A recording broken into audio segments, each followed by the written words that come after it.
Hello and welcome to the Helios blog. My name is Helios, here for another reaction video. Today, Matthew Hussey in how to avoid being trapped in a narcissistic relationship. Let's get into it. The reason she's alone is because she's difficult. Women are not accepting the bare minimum. Women fuck men they respect. All the women who say things like, I'm strong, independent, I don't need no man, like, y'all impress me. Women just gaslight each other and say what they want to hear.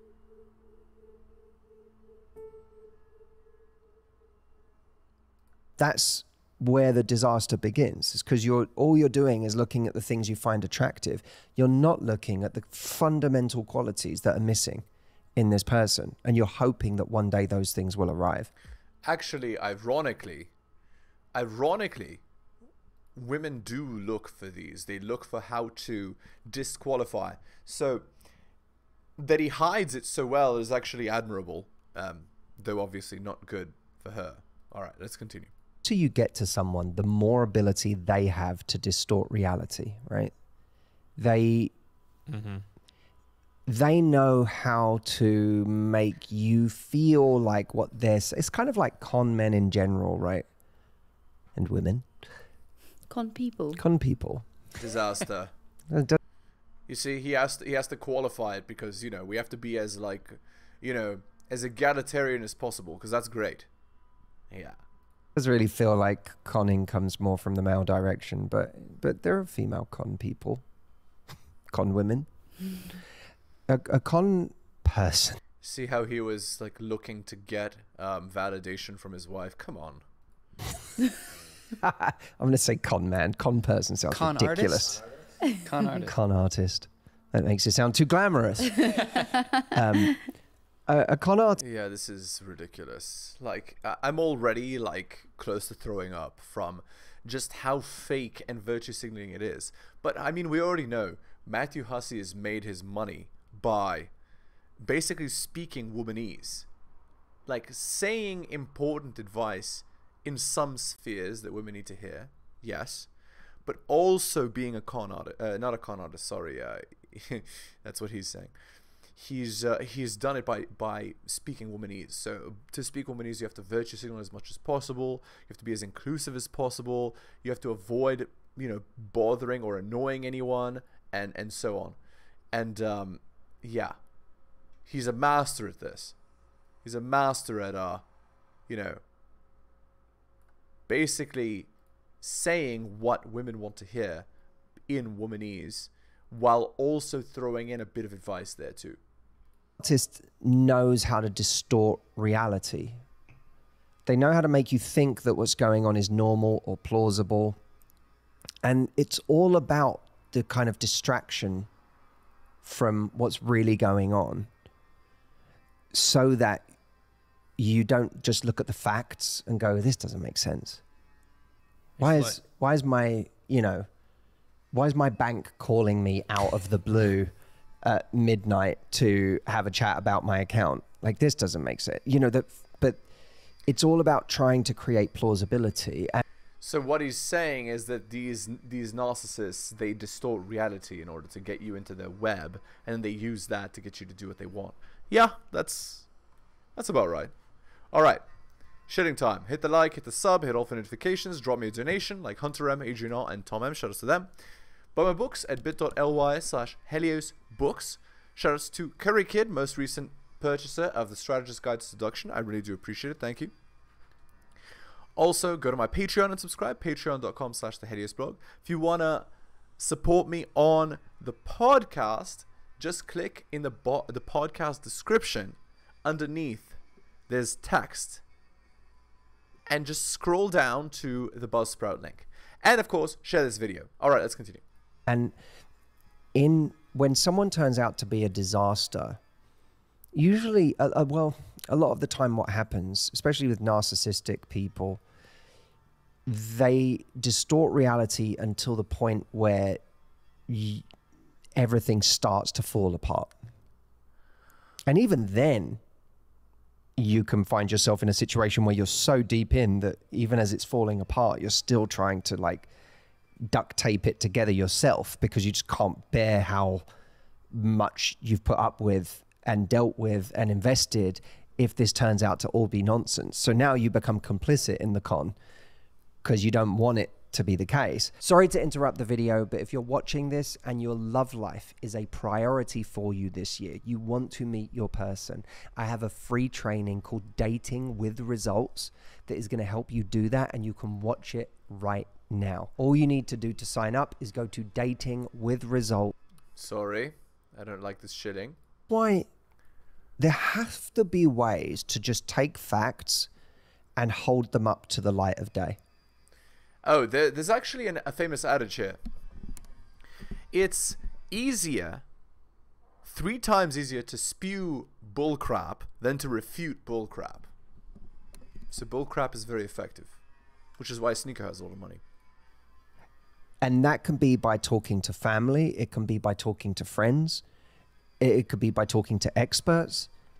But when those people point out that those facts held up to the light are clearly there is something really wrong with them, that's when you have to be brave enough to actually listen and humble enough to actually listen.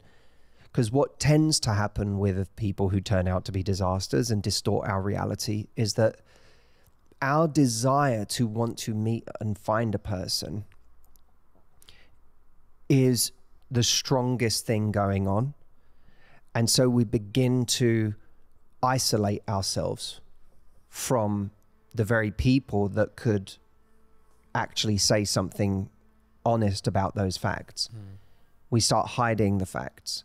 We don't tell them things. And when it's too hard not to tell them things in their company, we just start avoiding their company. And gradually, we can find ourselves getting deeper and deeper into a situation because we've closed the blinds on any potential light that could be shed on the situation. So be aware of your instincts. Even if your radar, your compass for knowing the wrong thing isn't great right now, there's usually a secondary instinct to not show things to people around you who might have a better compass, and an instinct to withdraw so that you can still have this thing that's... So basically what Matthew is saying is that a lot of girls, they get into relationships with these loser men who try to string them along, you know, the narcissists, and they, rather than, you know, say anything to the guy because they know he's bad, but they don't say it, and tell their friends about it because they know their friends will tell them that it's bad and they'll leave as a result. They don't do that either. They just stick around and let it happen because they want the, you know, whatever, the bedroom fun to continue or the other positives to continue, the love bombing. Makes sense. Meeting some of your needs, but ultimately is going to turn out to be really catastrophic in your life. If you're aware of those kinds of biases and instincts, you don't even have to suddenly have a great compass for people. You just need to take away the instincts to shut yourself off to other great compasses and not listen to the things that they're telling you. Yeah, more perspectives gives you more truth. Did you watch the show Pam and Tommy? Yes. It's just interesting because so often with, I mean, that's very much probably how you could describe that relationship, where it was like Tommy Lee or Pamela Anderson, like really knew she had a bad thing for bad boys. And then Tommy Lee comes in like the ultimate bad boy and still sweeps her off her feet. And she kind of knowingly falls into it. But it's just so perfect that happened in a celebrity type situation, because celebrities get in these kind of situations because there's no one in their life to just kind of like check them. Yeah. You know? Yeah, and actually a lot of women don't have anyone check them in 2023. No one tells them what they're doing is wrong. Like, men have to deal with reality every day, and if we don't, we get punished for it. But for women, that's not the case at all. A lot of women never have to deal with reality at all, and they're insulated from it. People, because, you know, so many men are trying to sleep with them and so on, they never tell them the truth. And because they never tell them the truth, they can fall into, you know, the trap of being with, you know, terrible men. And then what happens? They get alpha widowed, and then they can't get married and have children because they're always thinking about the guy that got away, quote unquote. But actually, like, she walked into the situation because she wouldn't allow anyone to tell her anything. So it's a very isolating kind of thing. You can see why that toxicity happens in that circumstance. But yeah, if you have that, if you have the more of those compasses, I think that's a really beautiful framework. And that's an interesting example, because in that situation, I think if I remember right, the first scene of them meeting is him being like A this disaster. really obnoxious person in a club, and you know, kind of coming over to her with absolutely no regard for her friends, very like obnoxiously direct. It's not, there's no conscientiousness at all involved in anything he does. What that means is that he's pathological, right? He has zero conscientiousness. But again, women find disagreeableness very attractive. So there it is. Because in a dangerous situation, a guy like that would definitely protect you, right? And it's all about like, he's the, you know, what he wants there is the most important thing in the room. And Narcissist. she finds it exciting because he's bold. That's right. And he's direct and it feels sexy, but she's ignoring the absence of all of these things that would make someone a kind, conscientious, good human being in that situation. Well, we already know that women want men to be disagreeable enough to, you know, to hurt people. But, and that's what the instincts are attracted to. But she also needs to have him be conscientious enough or good enough that he would also invest in children. Because if you have children with a man like this, then they're not going to be a father. They're just going to bang and leave, right? And this is the ultimate dilemma that women have to go through. And they have to go through this dilemma at you know, the age of 18 to 23. So you need wisdom to deal with situations like this. Now, you can have someone who's direct and bold and all of those things, but those other qualities better show up. And if you're ignoring them, that's where the disaster begins. Because Exactly. all you're doing is looking at the things you find attractive. You're not looking at the fundamental qualities that are missing in this person. And you're hoping that one day those things will arrive. And they won't, of course.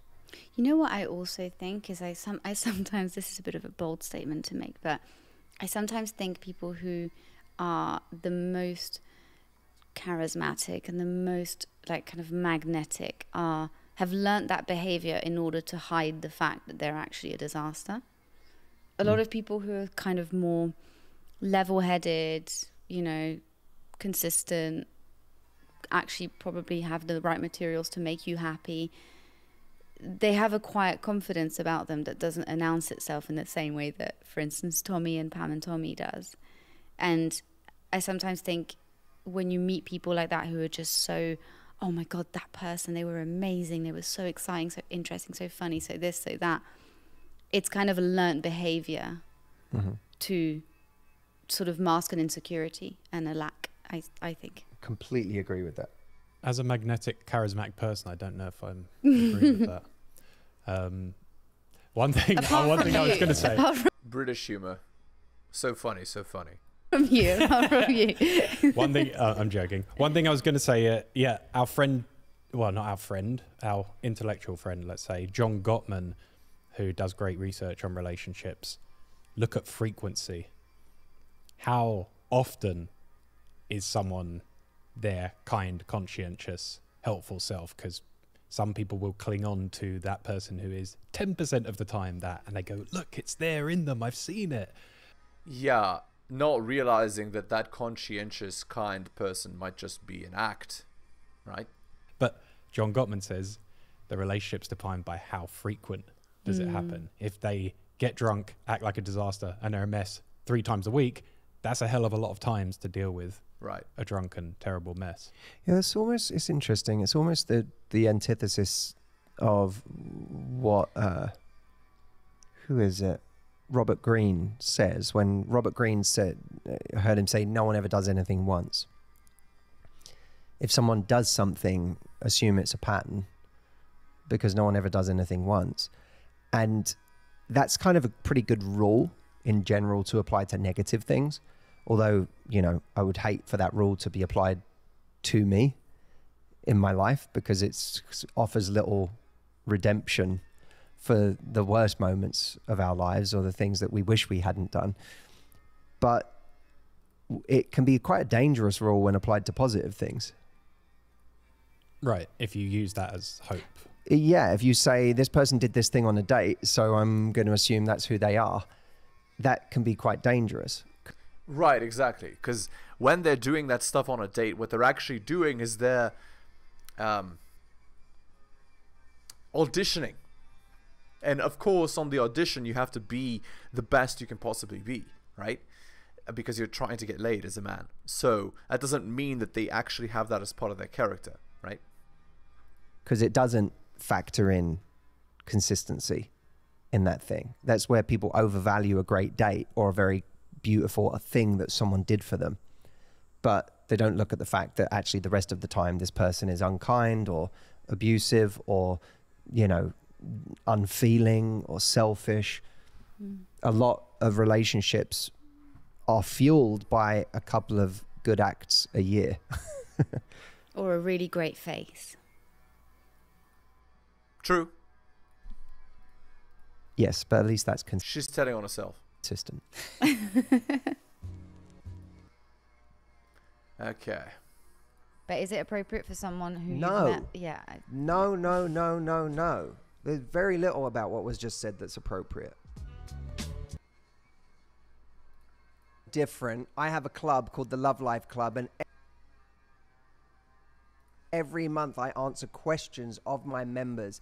This one caught my attention as something that would be fun to bring to all of you here. It was someone who asked, how do you know the difference between someone who is love bombing you and someone who has real intentions? How do you know the difference? Seems very hard to me. No, you can't possibly tell when a person is a psychopath, you know, or just lying about being interested in you. Imagine a girl making so many bad decisions that she can't tell the difference. This was my answer. And by the way, don't forget to like this video, subscribe to this channel. Perfect. Matthew is advertising for me. And hit the notification bell so that you get notified the next time we do a video. Can we do one final question? Please. Yeah. From someone called Tamila. How do I differentiate between love bombing and genuine attention? I met a man online, in brackets, I'm traveling out of country. Ah, so you met a man for bedroom fun and you don't know if he has genuine intentions. You're out of the country. He's just trying to get an easy bedroom fun, obviously. He was pursuing me and is waiting to meet when I'm back in the US. We're in different states and he's organizing a... Oh, I see. It's actually backwards. She's outside of country and she was on Tinder and she matched with a guy who's in the United States. Okay. So in general, guys, don't overtext on Tinder and stuff like that. It doesn't work. You're just wasting your time. If she doesn't want to meet up, and if she doesn't want to meet up for a low, what's it called? Low investment date, she's not interested in you. So when I say low investment, I mean a date where you don't have to pay huge amounts of money for it. Huge investment dates are for a proven quality, right? Are for a girl who's proven her quality, not for a random girl you just met. Because you don't know if she's sketchy or not. So why are you investing $100, $200 in her? A date in his city, San Diego, in a month. In his text, there's a lot of us talk of living together, how many kids I'd want, asking me for my preferences on houses, calling me wifey, etc. Little too early for that. So probably he's either desperate or he's you know, love bombing. It's one or the other. And you don't want either of them. So say no. Help. How do I differentiate between love bombing and genuine intention? How long has she been speaking to this man? She met him online. But how long ago? It doesn't say. But is it appropriate for someone who No. you've met? Yeah. No, no, Yeah, no, no, exactly. no. There's very little about what was just said that's appropriate. It's, you know, that's has love bombing written all over it. It's either love bombing or it's desperation. And you don't want either of those. like, oh, I forgot to take into account that girls that match with guys on dating apps, he's in the top 4.5% of attractiveness. I forgot about that. How do you not get swept up? Because it's a lovely thing to hear, right? You meet someone you find attractive, whatever, and they're saying all the right things, and they're saying all these, like, how do you stop yourself from getting carried away in those kinds of words? Here's what you hear in your head. You hear, imagine someone just rang your phone like it was an unknown number, and you picked it up, and it was a automated message, and it said, you have been selected from a random pool of people to collect $2 million. All you need to do to collect your winnings is to speak now with your bank account details so that we can deposit the funds. Dude. That's, it's a scam. Right. That's what you imagine being said. Yeah.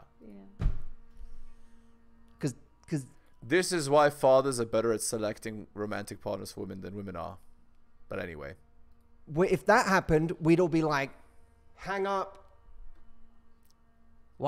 This doesn't make any sense why you're giving me $2 million right now. I've never been that lucky in my entire life. It doesn't add up. $2 million is not that easy to make. Yep. No. If someone out of nowhere starts saying, wifey this, wifey that, we're going to have this many kids, we're going to live in this house, either they are projecting to a scary degree, which means that there's something unhealthy about them, and they believe they're this in love with you, and they're mistaken because they don't even know you. Yep. So that love isn't real, and you're dealing with a really unhealthy person, or you're dealing with a scammer. What they're scamming you out of, it might be sex, it might be money, it might be just all of your energy, and they're not going to give you anything in return. They're just going to bring you out to San Diego and have a fun with you, and then send you back and be like, what wifey, what? I didn't say any of that. I don't remember any of that.